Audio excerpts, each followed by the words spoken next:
subsectors that can aid in achieving the federal government's vision of diversifying the economy. The Anchor Borers program has helped in achieving a rebirth in this sector of the economy. Cotton production, which at the time was abysmally low, is now experiencing more participation courtesy Anchor Borers program. President, National Cotton Association of Nigeria, Anibe Achimugu, has emphasized that involvement of state governments will encourage participation. One thing that we need to do is to open more land up for cultivation. That's one. Two, we need to mechanize.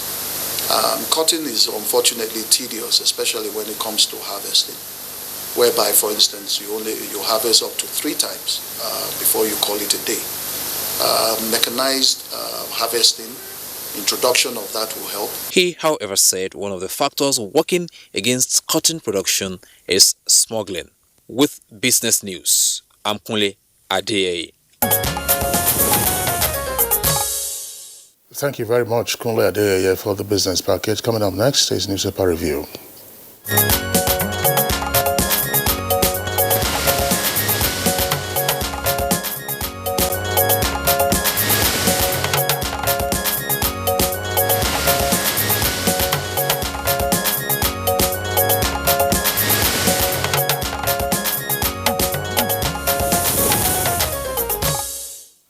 All right, we now have our reviewer, Bayo Atoyebi, with us as always. Bayo, it's good to see you again. Thank you, Kirian. Good morning. Good morning, Kingsley. Right, Good morning, Nigeria. Good to see you. Kirian?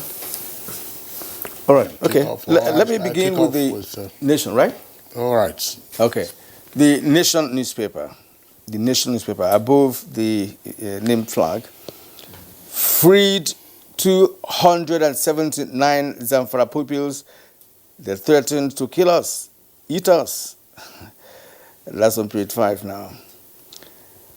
Bandits kidnapped 50 in Niger, on page 5. 6 killed in Kaduna towns, Suswan's brother murdered.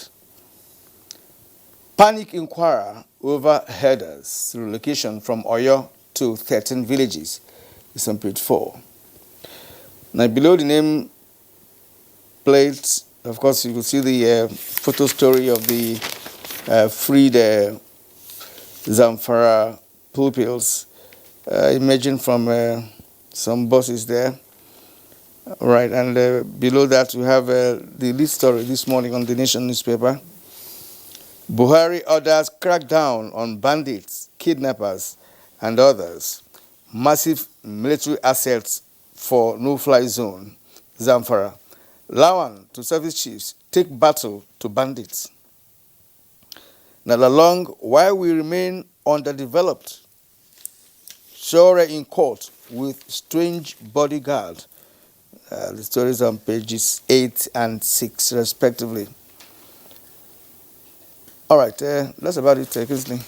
Okay, let's take a look at the window page of the Punch newspaper from top to bottom. Petrol scarcity persists, transport fares rise by 100%.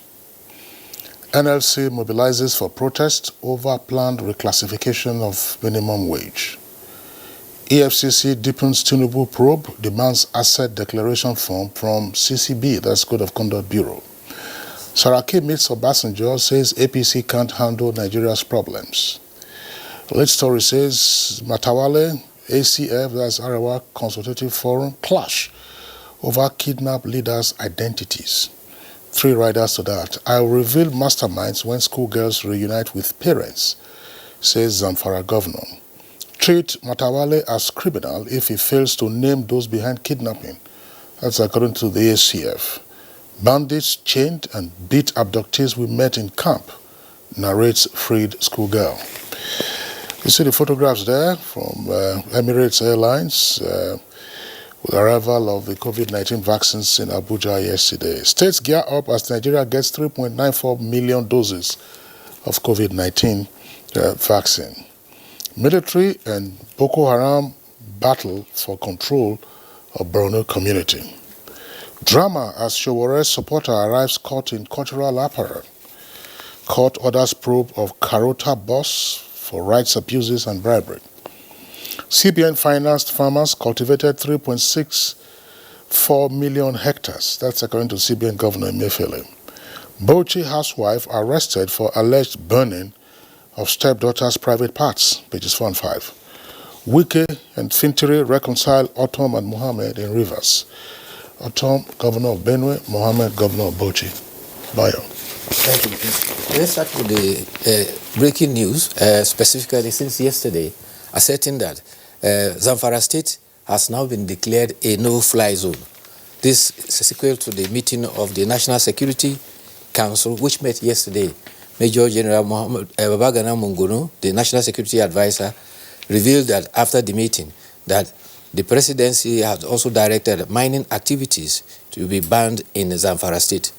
Arising from the security meeting, the actions that were put forward include non-state actors are under surveillance. Government will not hesitate to use kinetic means to restore normalcy. All intelligence entities in Nigeria have been charged not to allow the country slide into anarchy. Service chiefs have been charged to reclaim all areas under the control of bandits, insurgents, and kidnappers. It was also reiterated that we can no longer afford to lose lives. We are not to be blackmailed. Government says it has responsibility to assert its will. Citizens, it is asserted, can reside anywhere they want in the country. Anyone who is a criminal should be brought to the book.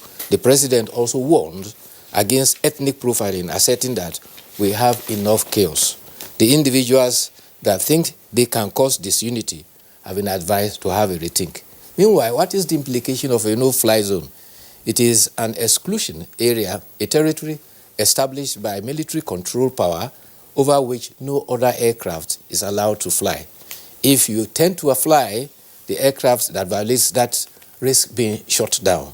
Meanwhile, Governor Bello Matawalle of Zamfara State has said that he thinks that the federal government is not understanding the situation in Zamfara appropriately. He, however, said that, well, he will allow them carry on with their no-fly zone and their kinetic measure. Matawalle expressed this while receiving the chairman of the Governors Forum as well as the APC Governors Forum in Zamfara. He says, let them go ahead.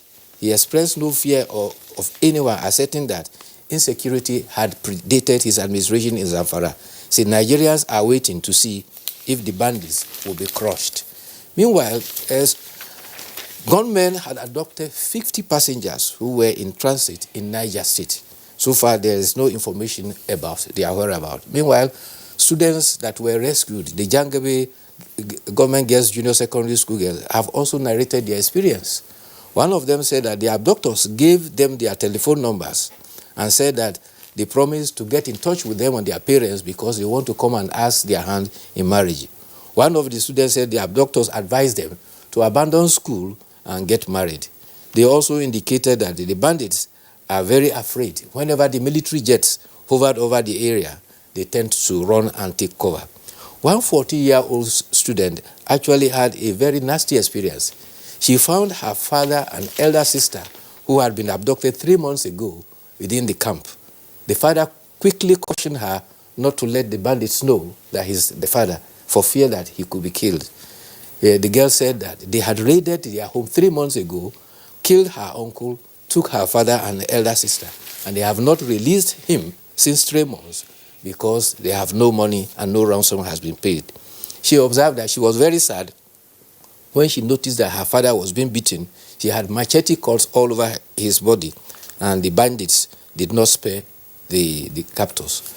Meanwhile, the COVID-19 vaccine, Oxford AstraZeneca, 3,929 vaccines arrived in Nigeria yesterday. It was received at the Nnamdi Azikiwe International Airport by the Presidential Task Force led by the Secretary to the Government of the Federation. Immediately, vials are to be given to the National Agency for Food and Drug Administration for tests to certify their usage in Nigeria. On Saturday, President Muhammadu Buhari and Vice President Yemi Osinbajo are to be administered with the vaccines. The National Primary Healthcare Development Agency has launched a portal from which you can now register and indicate when you want to be vaccinated. I tried it yesterday, but somehow the template for the Federal Capital Territory, the one for local government and ward, it refused to open. So it makes the registration a little bit difficult. So they need to be very vigilant on the portal. On the world scene, the World Health Organization, the Director General, Tedros Ghebreyesus, has expressed concern that vaccine now is being used as soft power. He says vaccine diplomacy has become an application where poor countries will now begin to recognize those who came to their assistance during their need for vaccines. He said presently 237 million vaccines will be available in May for 142 countries. As at yesterday, Nigeria had 479 new cases in 22 states and the FCT. We recorded 8 deaths. This has brought our national total of cases to 156,496, as well as 1,923 deaths. So far, we have 20,022 of our compatriots who are undergoing treatment across the nation. Well, all right. I think that there is some curiosity about the response of the Zamfara state governor to the latest set of actions undertaken by the federal security agencies, including, excuse me, the imposition of a no-fly zone. The governor remarks somewhat sarcastically that there are more fundamental issues, and they will see how the no-fly zone works. The governor is the chief executive and the chief security officer of the state. Is he working in collaboration with the federal government to ensure that there's greater security in the state? Or he is working on his own and allowing the federal government to work on their own to see what the outcome of the federal government's efforts would be? I think this is a major national issue. Exactly. And the governor ought not, to act as though, he were in competition with the federal authorities. I think the man has been in touch with some leaders of the kidnappers. He believes in amnesty or any form of arrangement with the kidnappers. Right. And I also want to believe that he should have been contacted or have a conversation with him on the issue because he's on ground. He's on ground in Zamfara State as the chief executive. He should have been contacted, by the authorities concerned to say, look, what is on ground here? What has been your experience like? What form of action would you want us to take in the first instance? So perhaps because he wasn't contacted, he's making his own views known. Kirian, Governor Zulum of Borno is in and out of the presidential villa. And the reports are usually on air, or even in print. To brief the president. To brief the president, to indicate, look, these are the latest incidents that we have had. This is what we are learning. This is what we are suggesting. First, you don't have control over troops or over forces.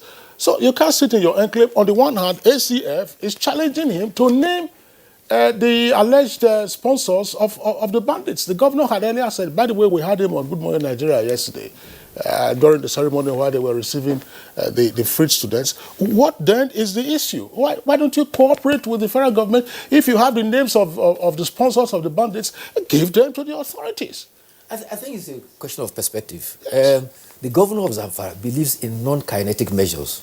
He has adopted a strategy of moving over to the bandits, tackling the issues there, because internally within Zamfara itself, there have been clashes between the vigilante groups and the various header groups, which has escalated the crisis. And he believes he's achieving some results. However, at the national level, it is felt that kinetic measures will now be applied. For no-fly zone to have been declared, it means that there are aircrafts that are coming into that enclave. That's right. For purposes of aggravating the insecurity in that area. And that was why there has been a declaration of no-fly zone.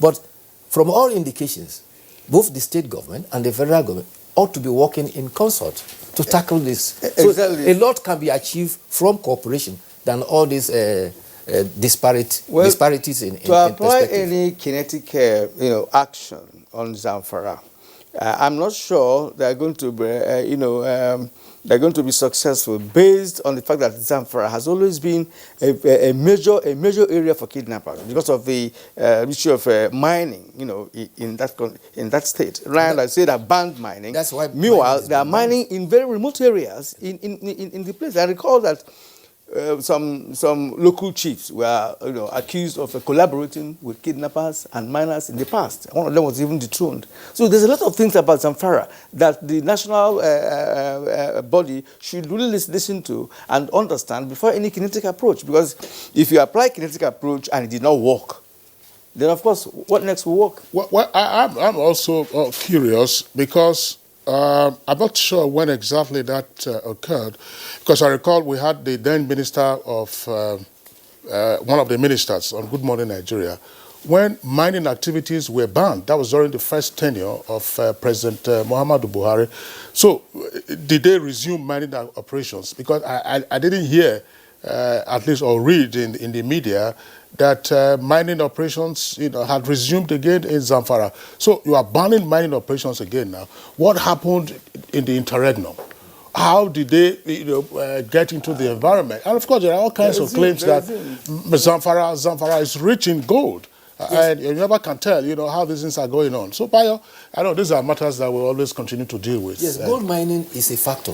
There are local chiefs who have even been indicted because they sell land to foreign people, intruders who are mining gold. And therefore, there's a reason. That is the reason why artisan mining was banned, and those who wanted to mine were asked to come and license. All right. Well, let's leave it at that. I would like to thank you for your analysis for today. Let's hope you're going to be here again tomorrow, as usual, for further analysis on what the papers are saying.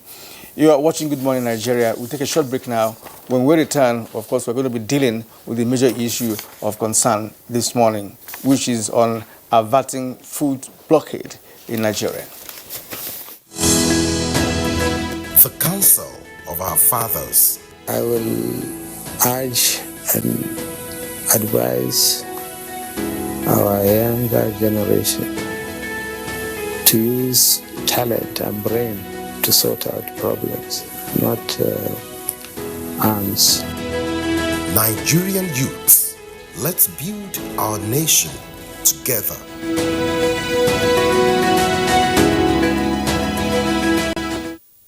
Nigerian youths are about the greatest assets the country has at the moment. It is therefore not surprising that the administration of President Muhammadu Buhari is strategically responding to the yearnings of the youth through multiple projects and programs. Youth entrepreneurship support years by Bank of Industry, the Youth Investment Fund by the CBN, and several other conditional cash transfer programs. Recruitment of 774,000 social workers, majority of whom are youths, and so many other projects that are beneficial to youths directly or indirectly. If the administration can do all this, definitely with a degree of patience and time, it can achieve more. Nigerian youths must come together to say no to terrorism, no to vandalism, and no to all disruptive tendencies. Hashtag Youth for Greater Nigeria, pacifying the youths, unifying the nation.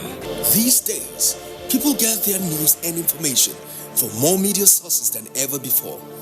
Some of the news and information given are fake, unverified, doctored, and manufactured to create confusion, stir disaffection, and cause disunity. Before you believe or share any news, ask yourself, is this real? Is it from a credible source? Is it verified or verifiable? Fake news is dangerous. Whether you do it for fun or for political gains, real people can get hurt. Fake news, don't create it, don't spread it. This is a public service announcement from NTA. The second wave of the coronavirus COVID-19 pandemic is upon us. To safeguard lives of our people, government has signed the health protection regulations, which makes wearing a face mask mandatory in public places. Wear a mask. Keep social and physical distancing. Avoid crowded places. Wash your hands regularly with soap and clean water. And use hand sanitizer. COVID-19 is real. Do not be infected. Do not spread it. This message is brought to you by the Nigerian Television Authority, NTA.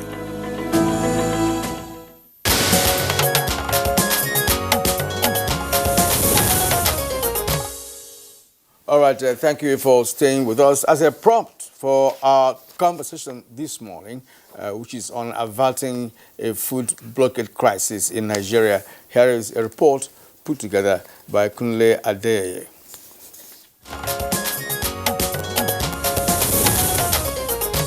The Amalgamated Union of Foodstuffs and Cattle Dealers of Nigeria last week stopped supplies to the southern part of the country.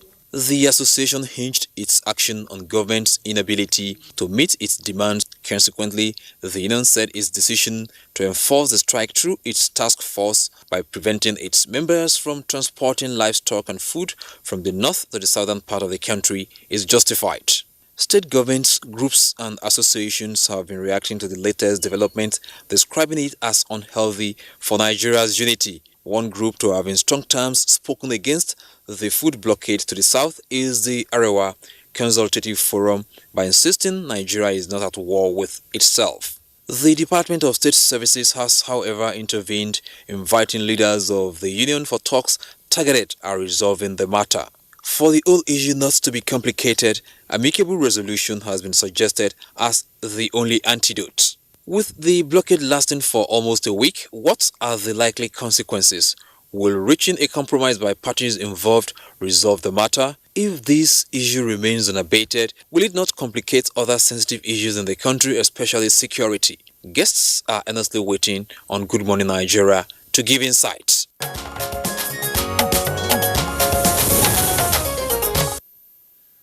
All right, thank you very much there for that backgrounder. With us to discuss this subject matter, let's welcome Dr. Emeka Okengo. He's a development economist and also a farmer and a regular guest on Good Morning Nigeria. Thank you for having Dr. me. Good Morning Nigeria. Emeka Okengo, pleasure to have you with us. It's always a pleasure and privilege to be here. Thank you. We also would like to welcome the National Secretary of the Miyetti Allah Cattle Breeders Association of Nigeria, MACBAN, Alhaji Baba Uthman Ngazema. Pleasure to have you this morning. Thank you for having me. Okay. And we also have the President, National Association of Road Transport Owners, Yusuf Lawan Othman. You're welcome, Yusuf. Thank you. Good morning. And via Zoom is the National President, All Farmers Association of Nigeria, Kibiru Ibrahim. Good morning, Kibiru, and welcome to the program.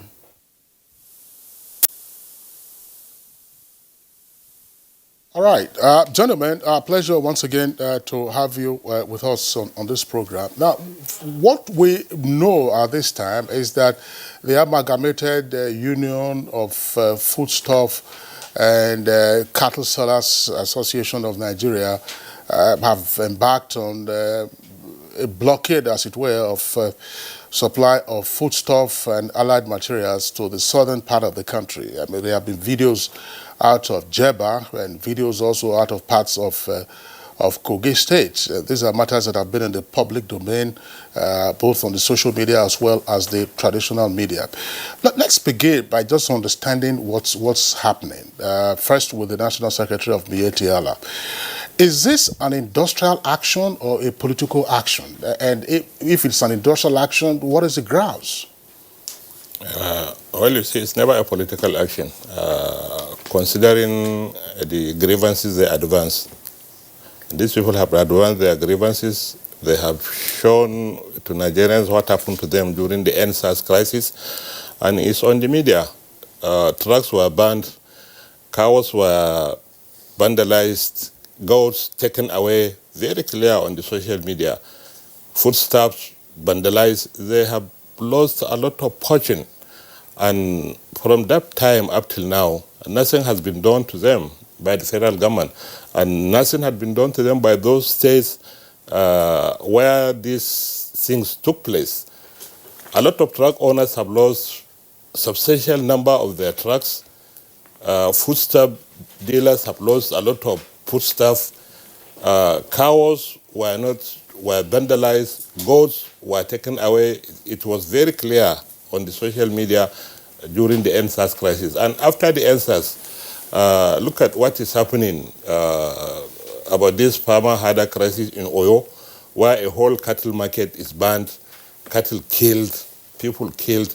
Look at what took place in Ogun, in one of the cattle markets. The cattle market was burned, cattle killed. So, and a lot of pastoralist hamlets in so many places burned, a lot of cows killed. So there are quite grievances. These people have advanced their grievances. They wrote the government. They wanted the government to come to their aid.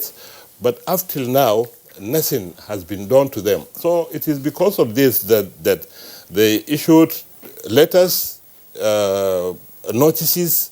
They even wrote us. They gave us the notice to our office. They issued notices forwarding their request to government. Up till now, the government has not responded. So they have no any other option other than to resort to industrial action where they can show how important is their business, how important is their trade. At least people are feeling the heat now. Both sides, the marketers of the foodstuff, they are also feeling the heat in the north because the prices of foodstuff, cow is going down in the north while it's going higher beyond reach in the southern part of the country. So these steps taken by the Union of Foodstuff and Cattle Dealers in order to advance their grievances for government to come to their aid and do something. Just recently, look at what happened in the Sasa conflict, where the whole foodstuff perishable markets were vandalized, products destroyed. So a lot of fortune has been lost as a result of this crisis. So this is an industrial action measure they took in order to get attention from the government and in order to get attention from the federal government and those state governments where this crisis took place. So I don't see anything political in the action the union took. Anyway, Kingsley, before we go to Nalta, I wanted to ask him this. You know, the vandalism you talked about happened in different parts of the country, right? And you said that you've written to the government.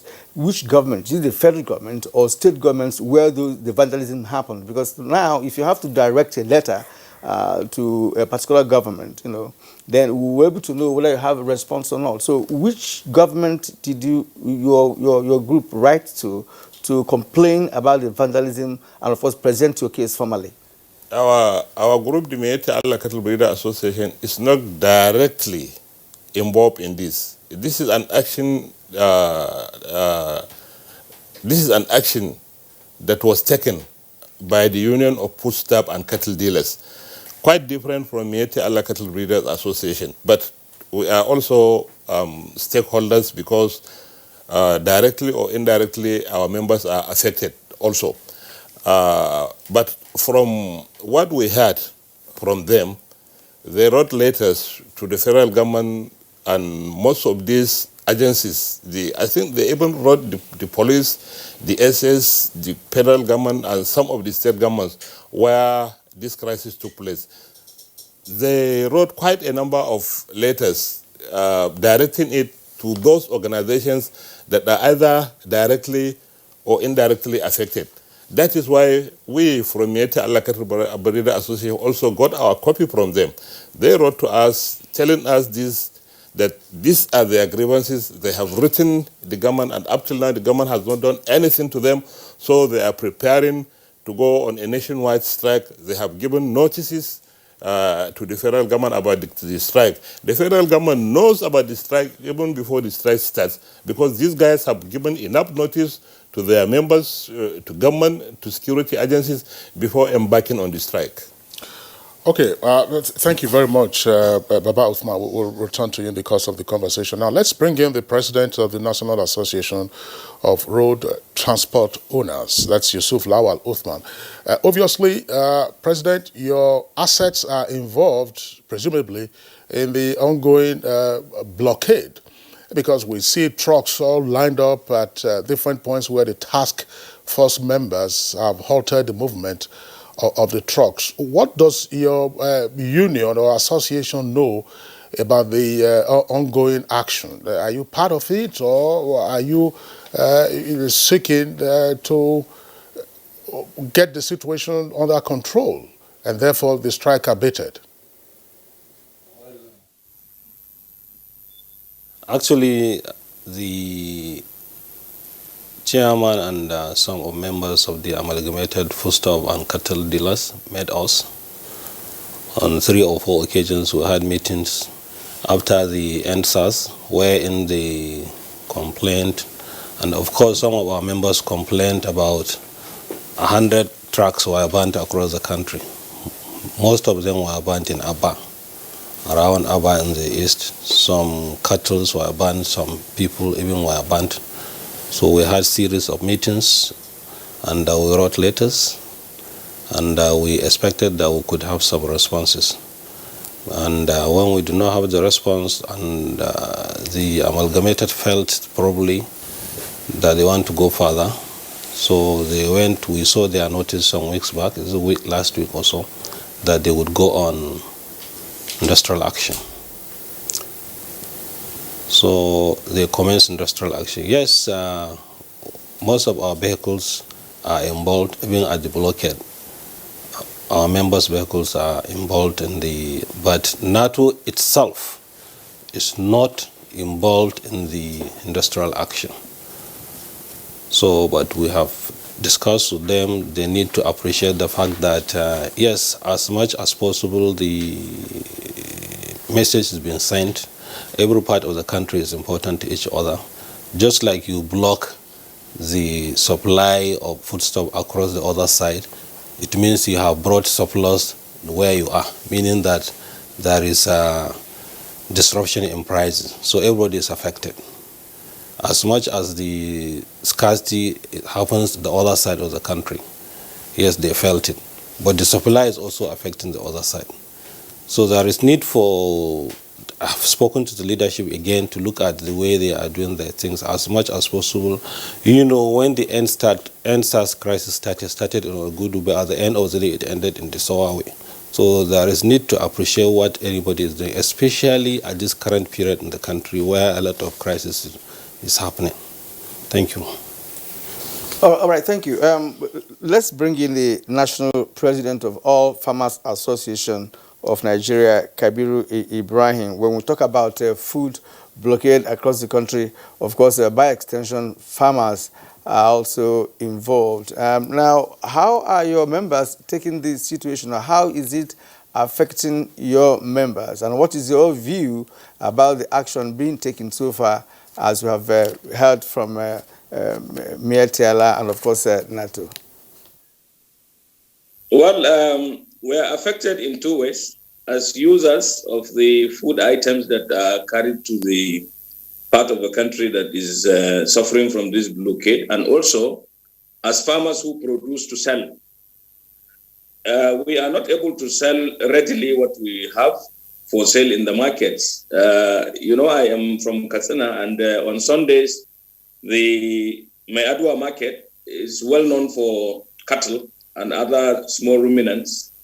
The blockade is affecting the business. Last Sunday, we had a problem because people coming from the south to buy did not come. So most farmers came back home with what they went with to the market. And then, you know, farmers are also members of the communities in the south. If you have turbulence in the prices of these items that the farmers do not have and they buy from the market, they also suffer. So our members are receiving 2 ends of the sword, because the problem is the leaders or the governors or whoever is in charge of administering peace and security do not necessarily suffer as ordinary people suffer. So I think the sooner we resolve these issues, the better. Nigeria belongs to everybody, and we should all be our brother's keeper. This kind of thing is not welcome. We totally discourage it, and it is not good for Nigeria. We are going towards or making inroads to food security, and then these things are happening. To contend with the floods, the general insecurity and all that is Herculean. So now this is a new dimension to it, and it is a sorry state. We encourage people to resolve issues without embarking on these blockades. They are not good for anyone. And most of these things are not necessarily devoid of politics. For anybody to say that we will punish people from certain regions of the country by withholding what we have, it's both political and industrial. So you cannot divorce the two from each other. The whole idea is this: if your mindset is such that you look upon Nigeria and the Nigerians as your brothers, you will not inflict pain on them. So we, as farmers, we are also citizens of this country, and we will not condone and we will not encourage industrial action of this nature at all. I don't know what else to say, but definitely we do not encourage this. If people have grievances, those grievances should be met. We are aware that certain things happened and they are condemnable, and everybody is sorry that it happened. So we should just forge ahead and make progress in nation building, not to divide our people along these lines, regional or ethnic or religious or whatever. I think the onus is on everybody to make sure that there is peace in this country. Even the idea that we might be able to sell these products elsewhere outside Nigeria, it's going to be laughable if in the end a part of Nigeria is suffering a deficit of these items. I mean, I don't know why we should feed people in Nigeria Republic to the detriment of the people in southern Nigeria, for instance. So I think I do not subscribe to taking these kinds of actions against any part of the country. But what if the things that come from the south are also prevented from coming? What happens to the people in northern Nigeria? So we should be very mindful of these facts when we do this, when we do these things. I'd like to stop here, but I will contribute further when certain comments come out again. Thank you. All right. Thank you very much, Architect Kibiru Ibrahim, for your opening comments. So we'll certainly return to you in the course of the conversation. Let's bring in now Dr. Emeka Okengu. Dr. Emeka Okengu, I mean, just in broad strokes, what's your reading of the situation? It looks quite unusual for us to be having this when there's no formal declaration of hostility. No, I think it's very usual, and I think we should be able to decouple the facts. Okay, let's be able to identify what we're talking about here. The first law of business is that you want to make profit. The second law of business is that you want to hold your business in a peaceful environment, which is why tying it to government, the first demand, from us as citizens is that government must be able to provide security, and then the enabling environment for you to be able to do business. I'm very happy with what Alhaji Nkasama had said. He first and foremost said that this is not political, it is purely business. And then he went on to elicit why, he felt that they needed, or the people who did, because he says it's not directly involved, needed to do what it is they have done. Now, from what everybody has said, there are 4 or 5 issues you can clearly decouple or identify. One is that there's a failure of security. Okay? 2 is that there's a failure of synergy. 3 is that there's a failure of protection. And when I'm talking about protection, there are 2 kinds of protection here. Protection of investments and investment inputs. And then, a compensation or recompensation of losses to your business. Okay? When people talk about goods coming from the north, a lot of people also forget that you have farmers who are southerners who are also, running ranches, running farms in the northern part and trying to move this thing to the southern part of Nigeria. Now, when you look at it from that purely economic perspective, you cannot but try to see reason. Okay, with somebody who says, I lost my trucks, I complained to you, I haven't gotten a response, nobody is paying me any compensation. And then we begin to now ask a question, where is NAIC in all this? Where is insurance in all this? Okay, where is the police in all this? Now, where are the agro-rangers in all this? That is one part of it. But like anything usually in Nigeria, you always see some people who want to, sometimes for the right reasons, start making mountains out of molehills. Because for all I know, it's looking as if, the whole of Nigeria has been shut down. Okay, nobody is getting anything moving from a certain part of Nigeria or northern part of Nigeria to the southern part of Nigeria. I do not think that that is truly the matter. I think that this challenge was basically on that Jeba, axis going towards the southwest of Nigeria. And for whatever it is, what I thought would have happened is not for the DSS to invite Miyetti for reconciliation. What has happened to the National Nigerian Labour Congress? What has happened, to the trade unions? Why are people not talking at that level of, okay, let's even understand what this is all about? And then, if this is just northern-based, okay, everybody who is involved in this thing is a northerner. Now, question I will ask the chairman of the road transport workers is, are these trucks not insured? I wouldn't ask the same question to the food producers because we've not been able to develop this farm gate aggregation where you actually now begin to move foodstuffs from storages. Okay, you move them from farm gate into storage and then from storage to begin to now go to either way you start value processing. Now, ditto for even this cattle thing we're talking about. Until we understand that there are 3 levels to cattle business. Level number 1 is where you have the cattle traders. They are not necessarily the owners of the abattoirs. They are not the ones on the table of Wuse market cutting the meat and selling. I stand to be corrected. Okay, so if we're not also able to understand that between the people who go to the market to buy and the people who now sell to those who sell to the abattoirs, now what are the links? What are the assurances? And again, from the little I understand from what it is they do, you find out that a lot of these cattle that go to the southern part of Nigeria are not even paid for. They are given to the people, on trust. And then you sell and return. Please correct me if I'm wrong, sir. You're right. Okay, so you now have, trust, the question of now trust currency in this. And this is where I think I see a clear failure on the part of government and governance. Now, having said that, what is food and what is starvation? No, explain what you mean by that failure of trust on the part of government in terms of all of this. Explain that before you get into first and foremost, Alhaji Gazama goes to the bank to take a loan.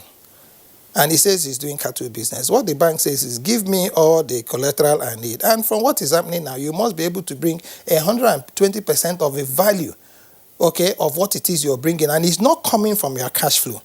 It is coming from something that can now have what we call a forced sale value.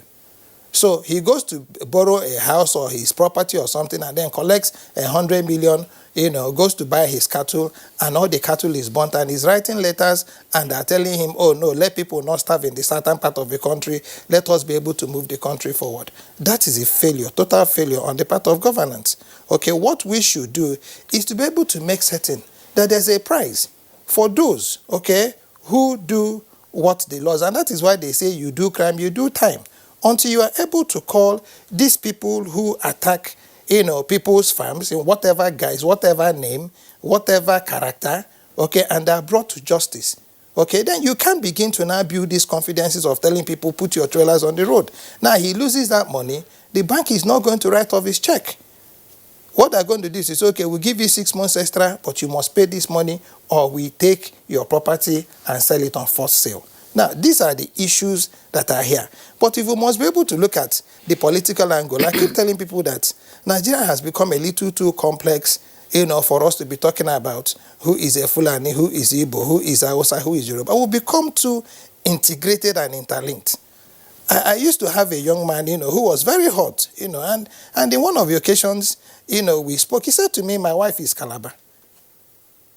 I said, your wife is Calabar. And then you're saying we should pack and go home. And he said, no, it's beyond that, my brother. I said, okay, now you have Usman as your first son from that your wife. Is Usman a Calabar man or is he from Bron? Where does he really belong to? If he comes to his mother's people in Calabar, is he not going to be a Calabar person? So, and you'll be surprised. I mean, if I dare Alhaji Gazama, if he's not directly involved, I'm sure he has 1 or 2 cousins who have also now married Igbo people who are given Gazamas. So I think we should go beyond, these drums of not understanding what the cross-cutting issues are. And the cross-cutting issues is that we need to look at the Federal Ministry of Agriculture a second time. Okay, it's a little bit of a paradox that you come from a country that claims that we have 86 million hectares of arable land, and then people in the rainforest are now depending on people in the Savannah Sahel, for survival. And you're not talking about just cattle that probably is linked to a certain part of the country. You're talking about practically every other foodstuff. You're talking about tomatoes, you're talking about oranges, you're talking about mangoes being moved from the Sahel into the savannah, into the rainforest. And then you have a ministry, that says, oh, we're launching inputs all over. We have 10,000 farmers who are producing XYZ. So for me, instead of now having the red and black army, I think we should just all, please for crying out loud, think this thing, as a problem that has gaps, that first and foremost has security as part of it, governance as part of it, financing as part of it, and all of this, the assurance that your business can be done, okay, with utmost peace and, return on your investments. All right. Thank you, Dr. Kingo. Right now, we're now being joined by Deputy Inspector General of Police, retired, Habila Joshak. You're welcome. Good morning and welcome, sir, to the program. Thank you for having me. All right. I don't know whether you've listened to other guests, who have been with us here for a while now. If not, and I know that you understand what the situation is like across the nation now. We're talking about the food blockade embarked upon by the Amalgamated Union. What is your view about this development? Well, your guess is as good as mine. I think that will further deteriorate the situation that we find ourselves. If there's a blockade of food supply, that could not be a solution to any challenges. And so we can put all this together with the crime and criminality that we're witnessing in parts of the country. And so I think that there should be a better way of trying to resolve issues of food. And food cannot be denied to the citizen because of any reason whatsoever. Okay, well, thank you, DIG Joshak. We'll come back to you. I just want to return to the studios and bring in the National Secretary of Miyetti one more time. Yes, your association is not directly involved, but you have indicated that you did get the notice, and obviously, I mean, your products are what the sellers normally would take to the market. Probably there was some counseling or otherwise. Is it possible that, without seeking to undermine the grievance of the as union of foodstuff and cattle sellers, is it possible that their action probably is hasty, just riding on the national mood where any and every union goes on strike at the drop of a hat? You see that with the DSANU, you see that with NASU, you see that with ASU, you see it with all kinds of unions, and people are just impatient for their grievances to be readily addressed. It appears as if, look, if you don't take this action, nobody's going to listen to you. I'm asking this question against this background. We all saw what happened during the NSAS protests. The union members were not the only ones that suffered losses. Again, of course, all those losses are regretted and regrettable. But there are already panels sitting, and those panels have a 6-month deadline. And the deadline hasn't expired. We are aware when those panels were set up. So why does it appear that there's this, as I said, again, without seeking to undermine, the grievance of the union of foodstuff and cattle dealers, why is it that there is this impatience with the time allotted to the NSAS panel to wrap up their work and then make their recommendations? And these are judicial panels, by the way. Well, I don't know the scope of the panel, honestly. But then, considering the time this thing took, from the end of the NSAS to now, how long was that? We had the NSAS protests in October. And some of the panels started sitting in November. It's just about 3-4 months. It's running 2 months. And up till the time they started the strike Nobody told them anything. Nobody told them, hey, these guys, we know you have made lost. Come, let's see how much you have lost. Let there be a committee to assess your loss so that we'll begin to see how we can help you in one way or the other. Nothing like that took place. From the time of the answers up till now, nothing took place like that. No committee appointed by either any of the state government or the federal government to even assess the loss of these guys in order to pacify them, to let them have hope on government that something is going to be done to them. Nothing up till now. And after the answers, a lot of other things took place. Look at the arbitrary banning of the market in the cattle market in Oyo. Look at the arbitrary banning of the cattle market in Ogun. And look at the banning of the hamlets. Look at what took place in the Sasa conflict, though that one is a sort of tribal conflict, if I can put it that way. But then, the government must be up and doing. When these things happen, at least something must be done to those people who have incurred a lot of loss. Well, here I can appreciate the efforts of some of the northern governors who took the pen to go to Sasa, sympathize with the governor of Oyo State, go to Sasa, speak with these people, give them some sort of contribution, give them hope that the Northern Governors or the Nigerian Governors Forum will do something. This took place on the Sasa crisis, and this also took place on the Ogun crisis. We were there with the 4 governors. Those people who have lost lives, properties, and what have you were being face-fied. We have had a discussion with them. We have given them hope that something is going to be done for their loss. Both sides, both the Yorubas and the pastoralists who have incurred a lot of loss.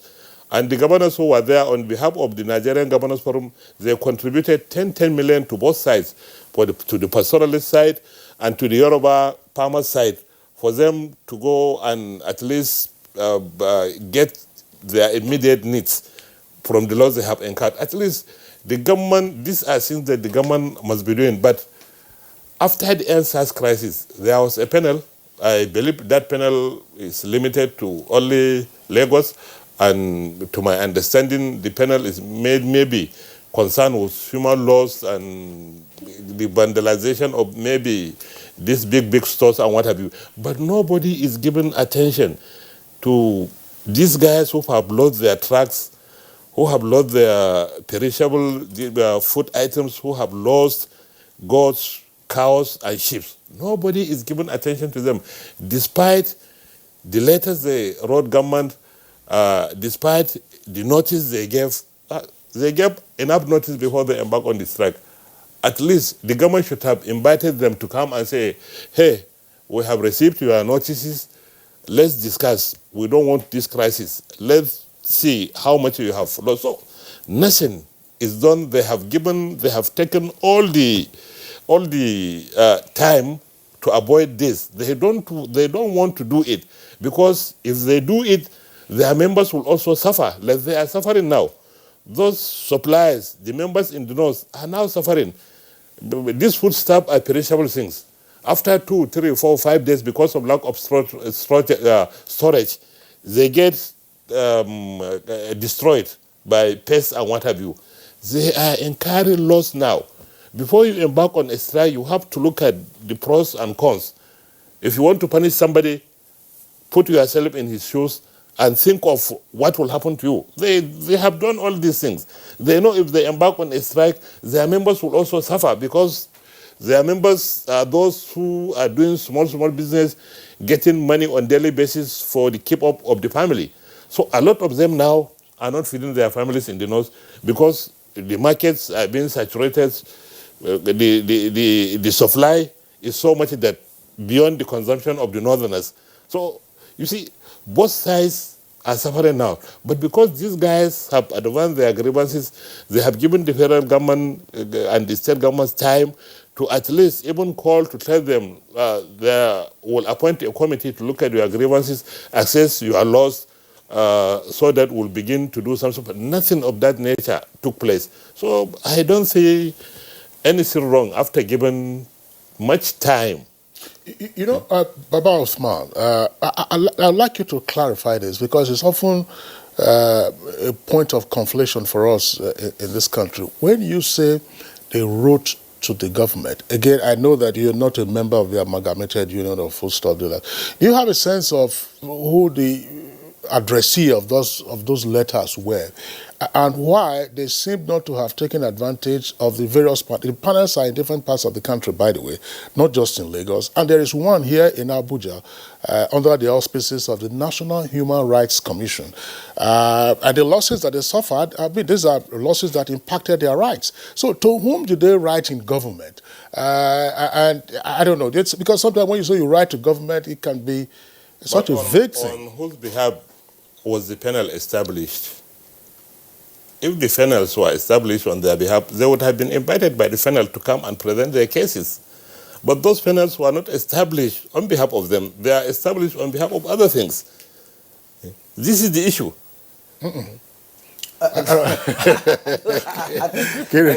The point he's making is that they wrote letters, but they didn't get any response. No response to those letters.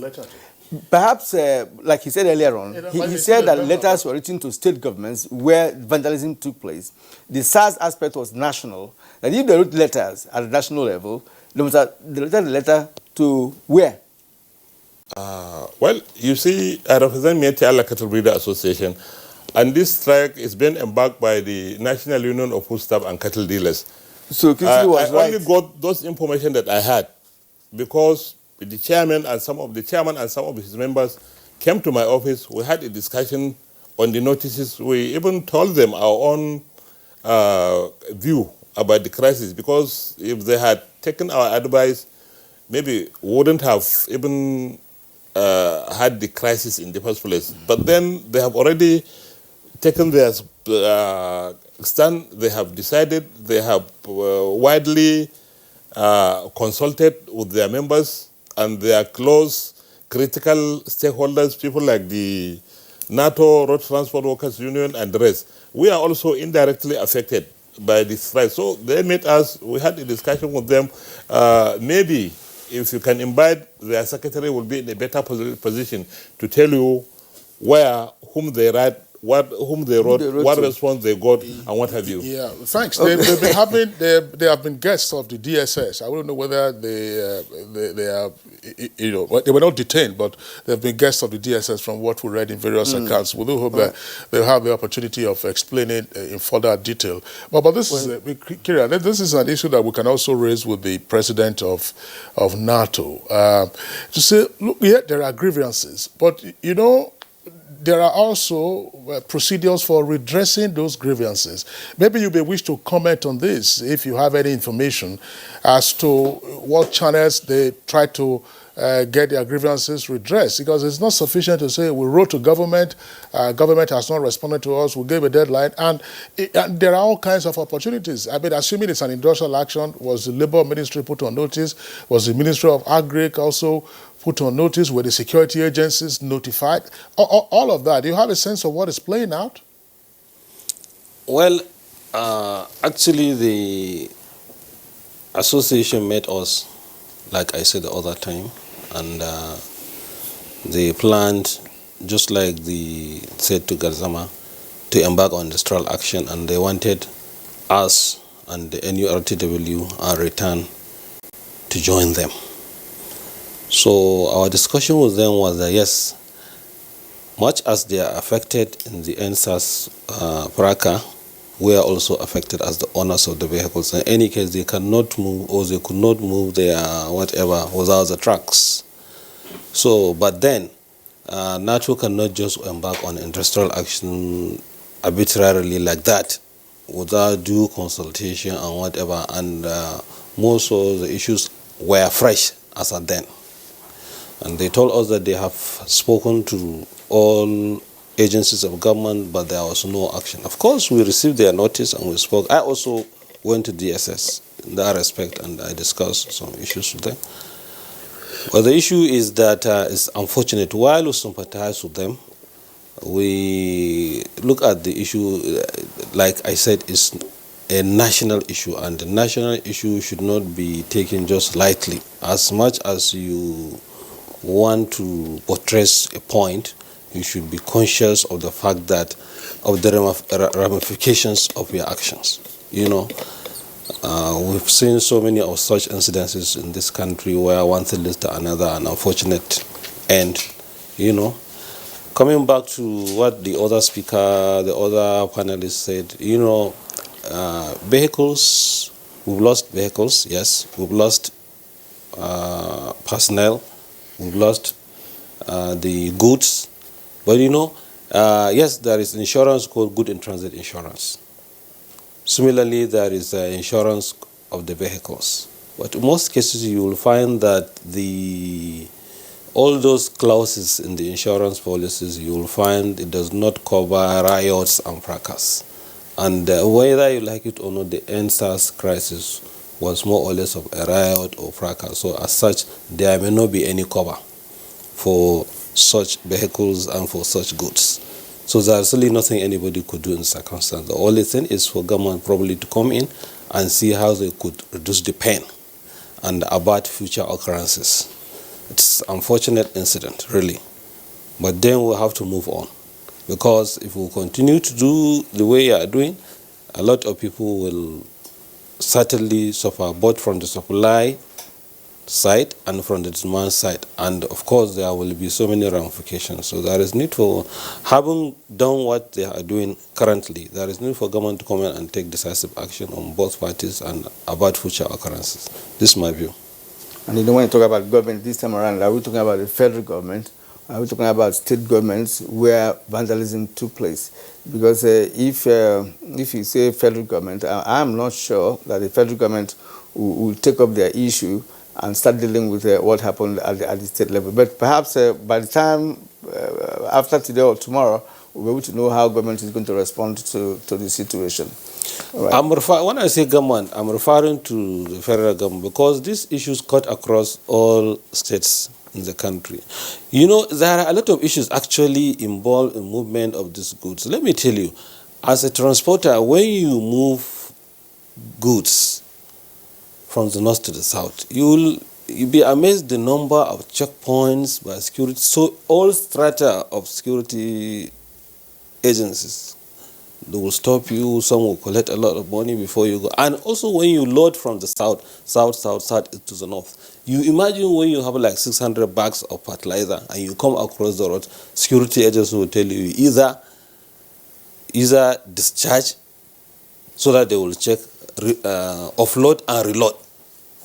So it's really a very, very serious issue.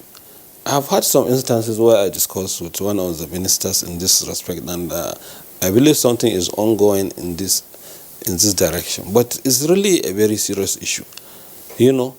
And of course, I understood going forward there may be a policy where you will, just like it happens in some other countries, you don't see live cattle moving on just open vehicle. Probably already slaughtered in a refrigerated vehicle where you move quietly.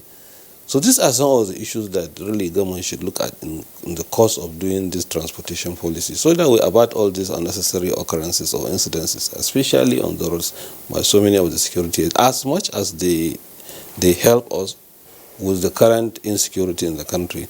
I'm not saying to a very large extent that we do not appreciate the presence of the security. It's even more important now than any other time. But then presence is one thing, extortion is another thing. Yusuf Lawal Uthman, thanks a lot. That point has also been raised by the Amalgamated Union of Foodstuff and Cattle Dealers. They were talking about, extortion. But you see, if you talk... Issues of multiple taxation on the way. Multiple taxation. Well, fine. Let's disaggregate the issues and talk about extortion. Unfortunately, again, as the point has been made, it is the way the action is being carried out.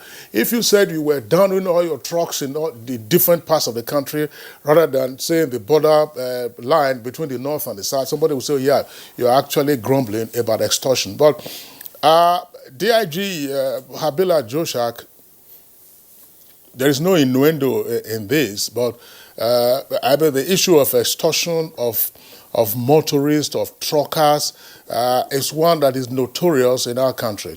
In fact, one of the complaints of the Amalgamated Union of Foodstuff and Cattle Dealers is that, for instance, to get a truck of cattle from the northern part of the country to the south, sometimes they part with as much as 250,000 naira. Just doing roja along the way. How do we overcome this? Well, this is not a new development because while we were still serving, we had all this. And the government had taken decision and ordered that such should not be allowed. And at a point, the Nigerian police were issued with directive that extortion or stopping of vehicles carrying agricultural produce wherever in the country should be let go. I know that we could still have these people doing that, and I know that the authority of the Nigerian police are very, very much aware that that has been stopped. But again, I do see this issue of revenue collectors, either from the local government or from the states. As you travel, you see them blocking the road. That is very, very true. I don't know whether they're correcting some levies or whatever, but I think that there should be a comprehensive step to ensure that security operative, whether the police, whether the civil defense, or whoever they are, they must only remain there to ensure the safety of the carriage of these food materials to any part of the country, while also working on the local government and the state government revenue collectors with a lot of sticks and then blocking places and also trying to extort. I think they do more of it. And so I think comprehensively, if there could be a directive, and I'm sure it's going to be complied with. Okay. You know, the issue of local government being involved is one aspect of this. You will see the security agents on the highways, and then when you want to cross any council area, you discover that they also come out and say, look, this is a local government levy, and you also be asked to pay something. And I have seen where such thing caused an accident along the highway because they had to pursue the truck driver, who in fact made a mistake, and eventually the truck somersaulted, and the entire goods, just splashed on the main road. This issue of I don't know whether that is directly extortion, but you also see it intra-city, where the goods, that's to say the foodstuff, have arrived a major depot, say in Lagos, you have it at Mile 12. And then you have the little trucks or little estate cars, the one they call panel vans, conveying them, whether they are vegetables or fruits or other things. And usually you will find the VIO officers, I know that around the Lagos area, around Anthony, you say park there. I know what that means. All right, let's bring in again President of All Farmers Association of Nigeria, Kibiru, Ibrahim. You told us earlier on that your members are affected by this particular action. We wouldn't know whether the Amalgamated Union of Foodstuff and Cattle Dealers wrote a letter to your association to enable you get yourself prepared before the action. Did you get such letter? And if you did, what action did your association take, to ensure that, yes, we are going to be affected, but then that you could be able to also cushion the effect of this action? Frankly speaking, we did not receive any letters from them at the national level. I wonder whether they gave some of our chairman. Unfortunately, they didn't draw my attention to it. But as I told you, we are directly involved in all this because we produce some of these things to be able to sell at a good price. And the people who come to buy them, the traders, will buy when there is availability or there is opportunity of transporting it to the place of need. Once this is affected in any way, we are affected. And then on the whole, also, we crave for there to be a good enabling environment for us to be able to operate going forward. if there is any turbulence in any part of the country, the farmers suffer just like every other Nigerian. But we suffer more because we will not be able to produce optimally. There are many things that my fellow panelists said that form a gamut of things that we need to do to make Nigeria work. The institutions saddled with certain responsibilities must be able to work properly for there to be some semblance of equity in this country. A lot of inequity happens on the roads by the security agents, indirectly by some government agencies. I don't see why we will not have a regulated tariff on goods in transit and without really blocking or stopping transporters going there. I don't see why also people operating in other parts of the country should be put to some hardship. I mean, if we look at Nigeria as belonging to all of us, we don't want to generalize, and we don't want to say a certain ethnic group or tendency is being molested. But the reality is that some people feel that they are being maltreated. And to be able to get all these things in perspective, we need to look at a number of things. But now let us concentrate on the blockade of goods or food crops that move from one section or one region of Nigeria to the other.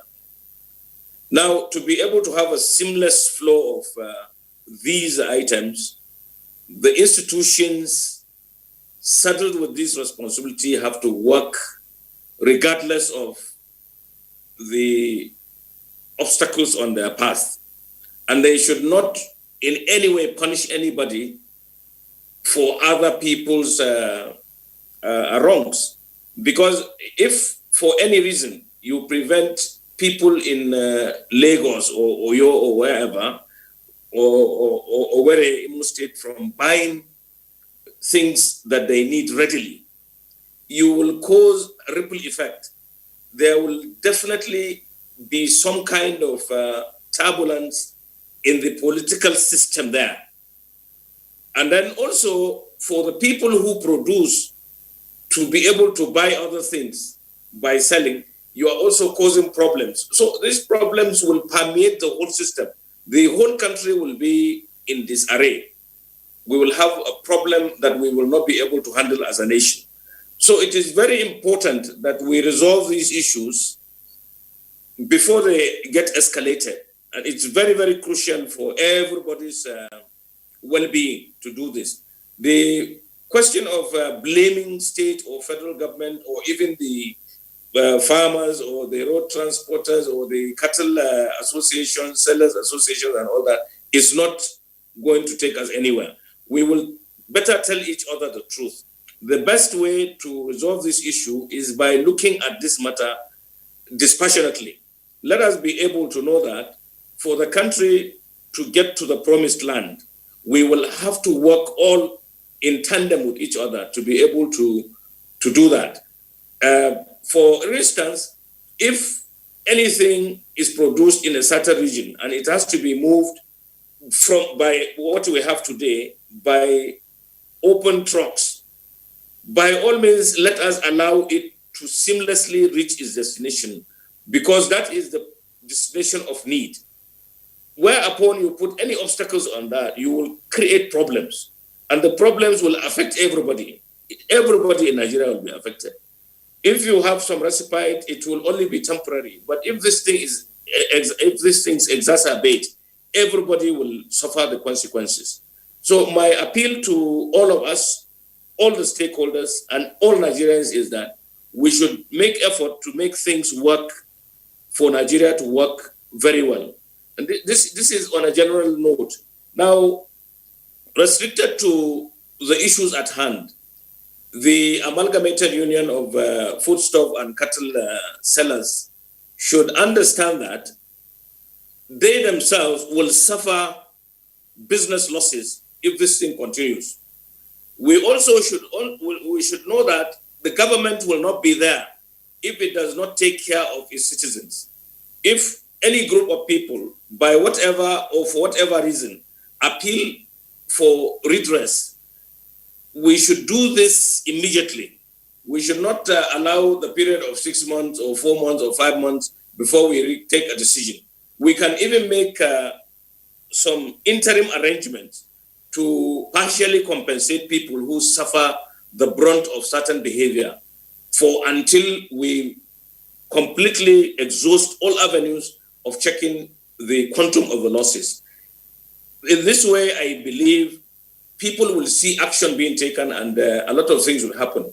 I am glad to say that some of the challenges of insecurity are now being promptly looked upon. And if this is continued, every other aspect will be so treated. And therefore, we will not have these issues recurring every day. It is very discouraging for me and for all farmers in this country to work assiduously to produce what we produce so that we get the best of the situation. And then we are now settled with the problems of not being able to sell. It will discourage us. We will not be able to produce as well as we will. I mean, certainly. And the transporters also put in a lot of money to buy vehicles and all that, and they are prevented from going somewhere. That kind of thing will not augur well for anybody. The associations are meant to be the mouthpiece of the group, the tendency that voluntarily provides service to the nation. Nobody will definitely join any association to load it over any section of this country.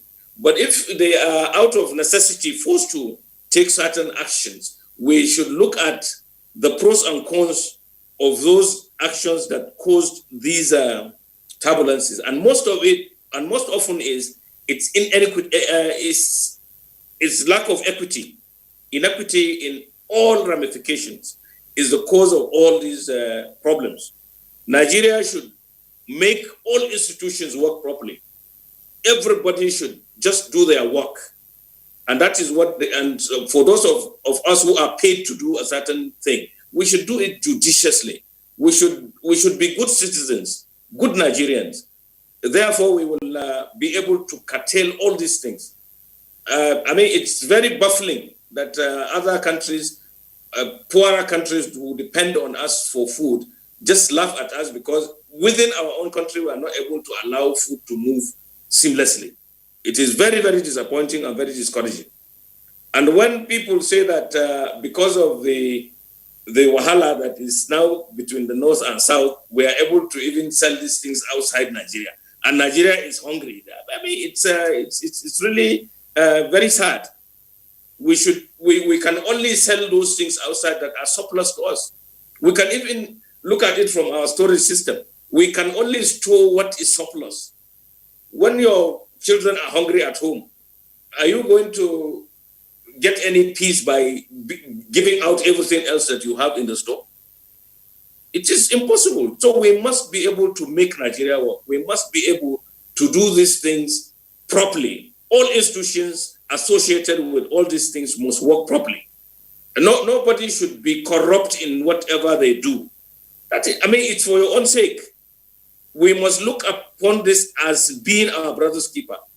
We will suffer and prosper proportionately in all these matters. All right. It only takes time. Architect Kibiru Ibrahim would like to thank you for your elaborate comments, and indeed the other gentlemen.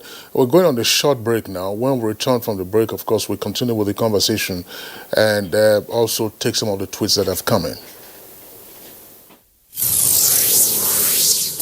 A new edition of TV Guide is out with special focus on the game changer, His Excellency Governor Abdullahi Sule of Nasarawa State. Broadcasting in a digital economy, Maxwell Logo gives an insight. This edition also features Nancy Naji of AIT, a name synonymous with business. Meet the NCDC boss, Dr. Chikwe Ihekweazu. TV Guide, your indispensable indispensable companion also x-rays the relevance of social media in the modern society. Meet some TV professionals who have impacted their spaces and other inspiring stories in sports, entertainment, and lots more. Grab a copy at the vendor near you or NTA station nationwide. TV Guide, your indispensable companion.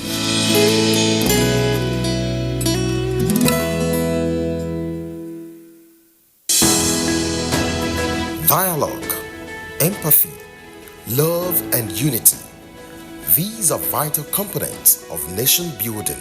For all to be well, we appeal that we should refrain from volatile, provocative, inciting messages and language.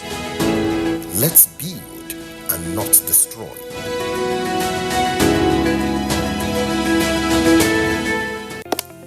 Although social media as a channel of communication is inherently harmless, it becomes harmful and damaging when used without discretion and thoughtfulness. Bad social media users spread rumors and fake news without verification. But good social media users stop, reflect, and verify information before sharing it. Be a good social media user. Stop the spread of fake news. Verify the authenticity of your source and use social media responsibly for a better Nigeria. This message is brought to you by the Nigerian Television Authority, NTA, in collaboration with the National Orientation Agency.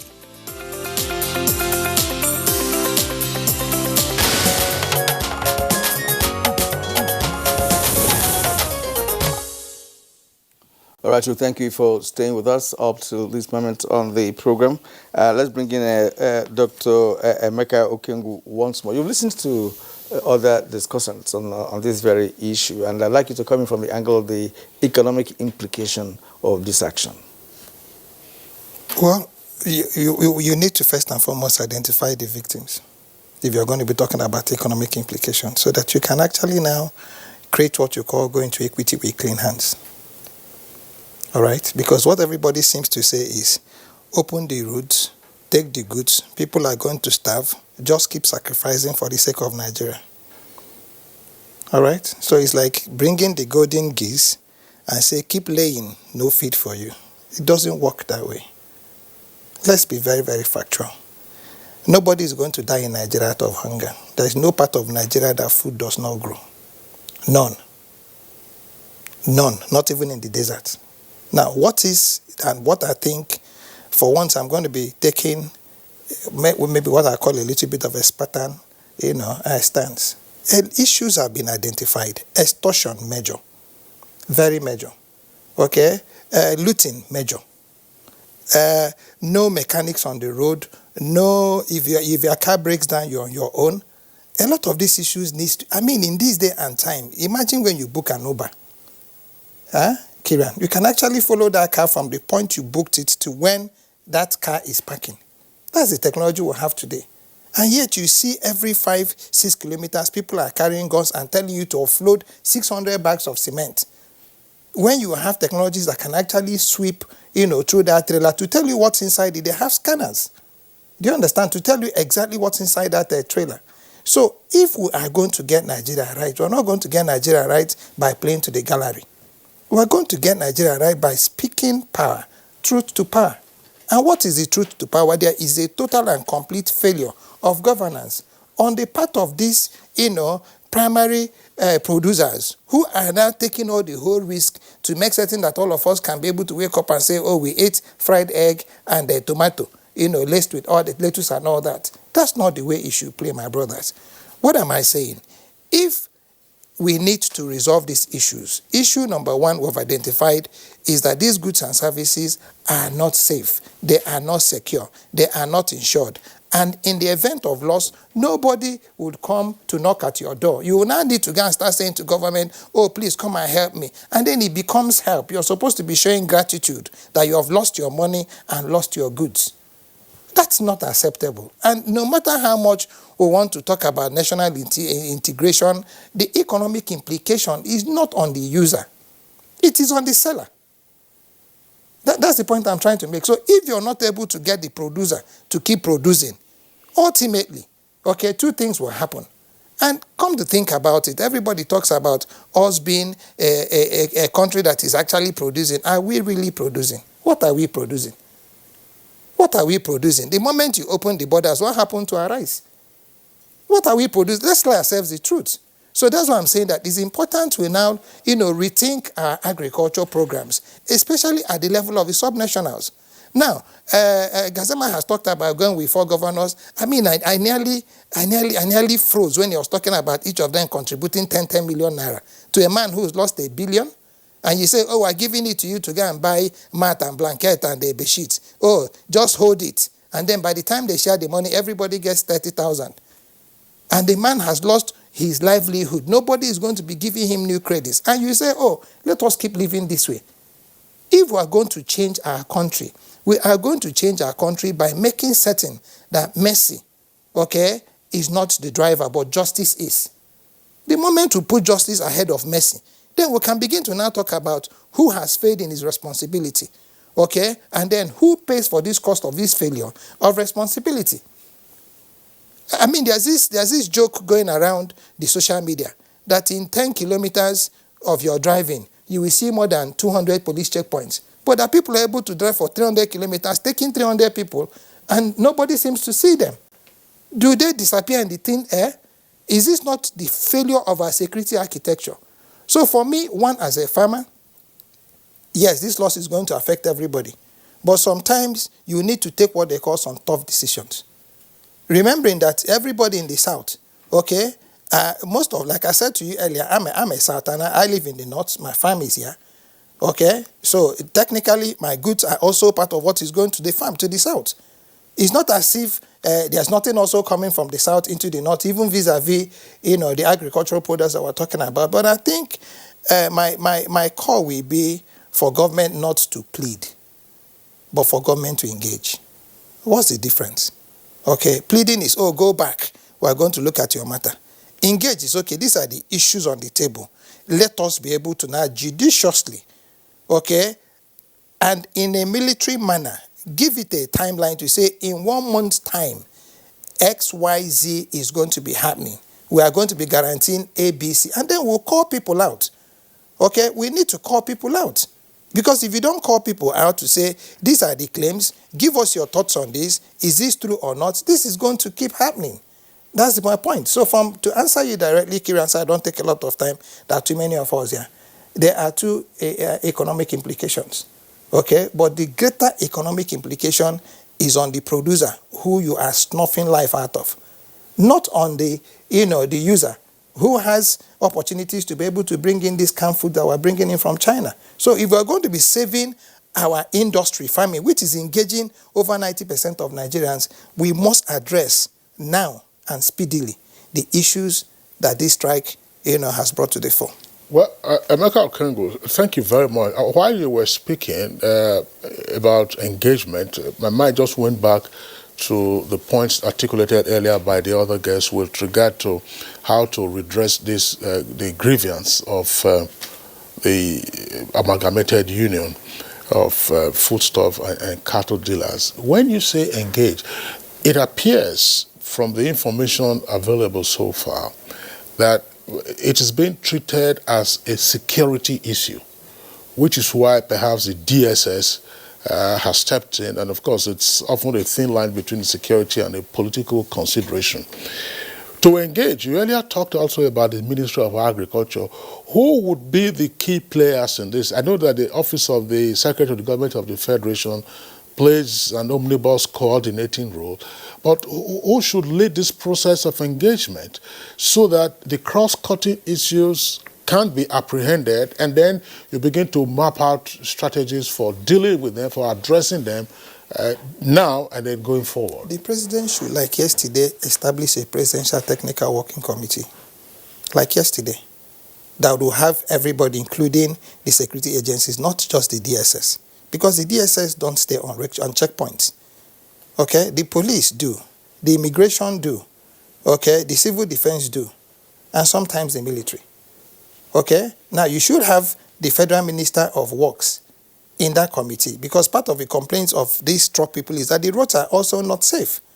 Okay, you should have the Minister of Communications on that with the promotion of the digital communications that everybody is talking about on that committee. Okay, now we should have commissioners that are relevant, Commissioner of Agriculture. We should have the Ministry of Science and Technology in that committee, that presidential committee. And it's just not going to be a talk show. It is going to be a presidential committee that reports directly to Mr. President, because it is a national security issue, because the most important security is actually food security.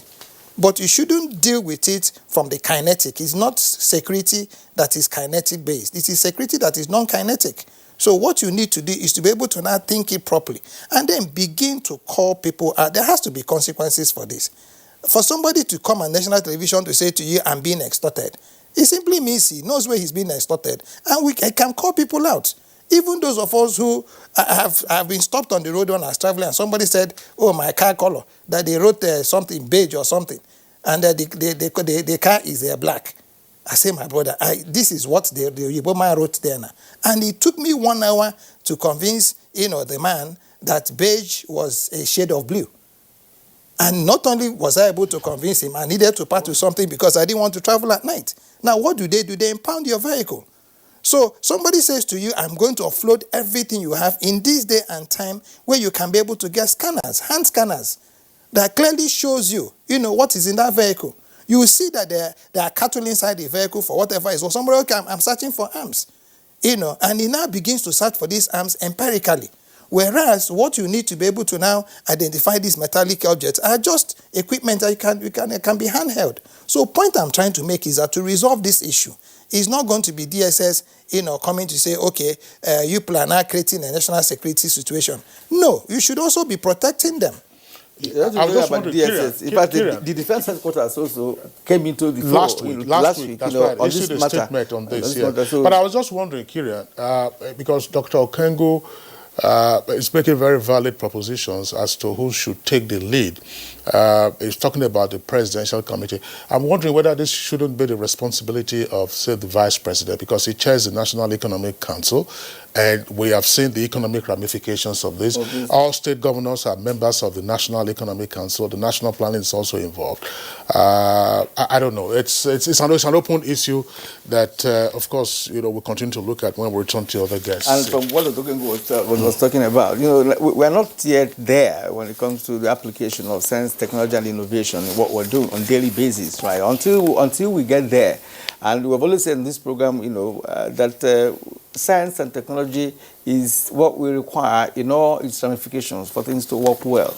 If you don't apply it, of course, we're going to be in the doldrum. There are no two ways about it. And just by the way, Kirian, while you're still talking about science and tech, DIG Joshak, tell us, when are we going to graduate from the traditional checkpoints and roadblocks manned by police officers to what Emeka Okengo was suggesting?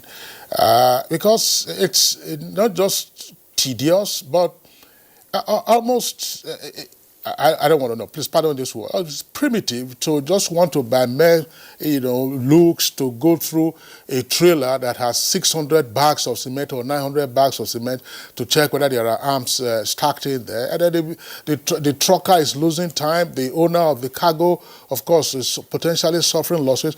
Is there the possibility of investing in these small tech items to facilitate stop and search? There is, of course. There is, of course. You and I know that a lot of these countries technologically have gone beyond what is happening. But like I said, don't forget that in this country, there has been a lot of recoveries done as a result of using just this kind of method in checking. But, the arms proliferation is one of those things, and that's why security agencies tend to insist that they want to check. And if you do manually as you do, it doesn't add up. And so, security is very expensive. We've said that. And we've also said that the state government might not wish to wait for the federal government. There could be some other devices that will be provided, scanners that vehicles can stay on them, and whatever that is there will be seen. And so I think because the aim or the purposes of government is security and then is to provide security and also to ensure that the community are safe. And so if you have to go by that, then the government must, as a matter of fact, whether local, state, or at the central, do something urgently so that all these big trucks that move from one state to another with food items and other items are checked through the ICT method, this latest device. I think it doesn't cost so much. I think we have to press that and then bring that to the front burner. We should securitize security, bringing it to the front burner to take a decision that is no longer administrative, but a political decision so that we can move fast to ensure that there's safety and this kind of threat of food blockade should not be thrown up this time around. It will complicate the security situation in this country. We say that we're just evolving when we talk about science and technology.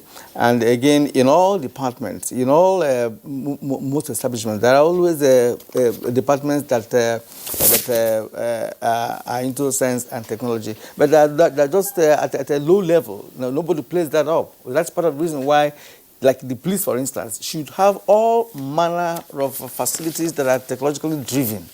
All manner of it. Even when the road safety stop you, if they want to check your rate of, if you are drinking, if you have been drinking and driving, they're able to get it done technologically. It doesn't take a lot to do that. I don't know. I haven't seen road safety officers on the highway with breathalyzers to ascertain whether, you know. You have seen that? I haven't seen them. They don't have it. I haven't seen them. And you know, part of the complaints is that some of the truckers also get stoned on alcohol, where they take either the agbo or hot drink before they leave their pass. From the motor pass. Some of them, not all. It can be all of them. Yes, okay. All right. All right, Kieran, we have a number of tweets that have come in. Let's go through those tweets and then return to our guests with their closing thoughts. The federal government should deploy more security units to vulnerable areas, prosecute perpetrators of violence, disarm ethnic militias and local vigilantes, and begin executing long-term plans for comprehensive livestock sector reform in Nigeria. This it must do. This it must not fail to do.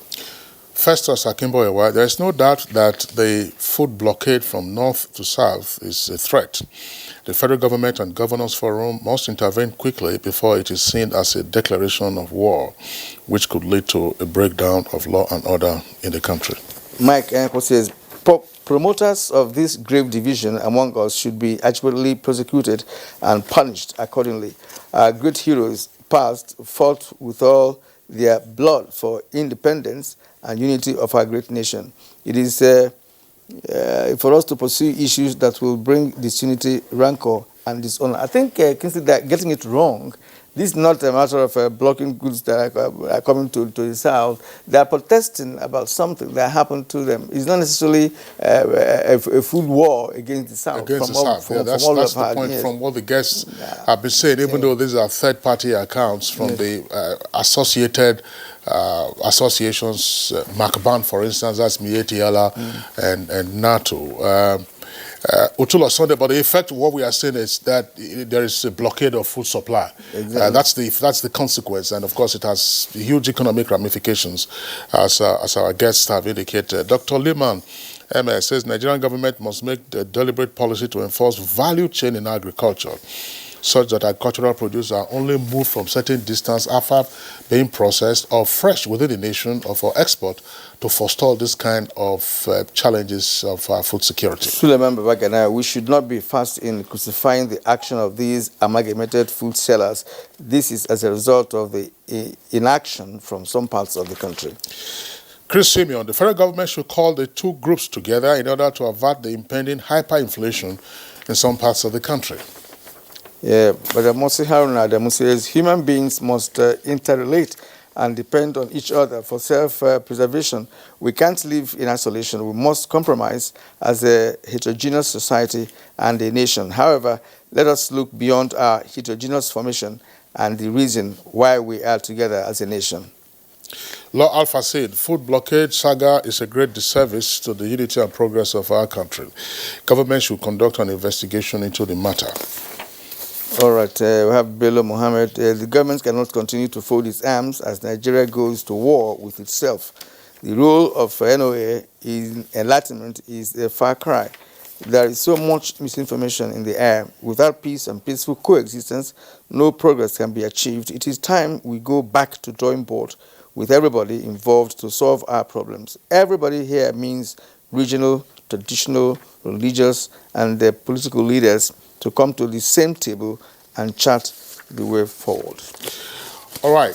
So one of those directly affected, because of course their assets are in stasis at the moment, that's the National Association of Road Transport Owners. Yusuf Lawal Othman, the national president, is still here with us. Let's get your closing thoughts on this. I mean, you've listened to a wide variety of perspectives. You've also expressed yours.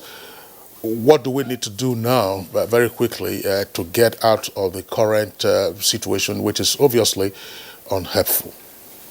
Well, what we need to do, just like every panelist here portrays, is for government to engage all the stakeholders in this fracas and hear their views, with a view to avoid future occurrences. Just like everybody acknowledged, yes, we need food and supplies to be everywhere in the areas of need so that there will not be scarcity. So also the supply should not be disrupted. So there is need for all the stakeholders to assemble and probably thrash out all the issues. I've had Doctor suggested some members of some department or agencies to be part of the committee, but he's forgotten Federal Ministry of Transportation.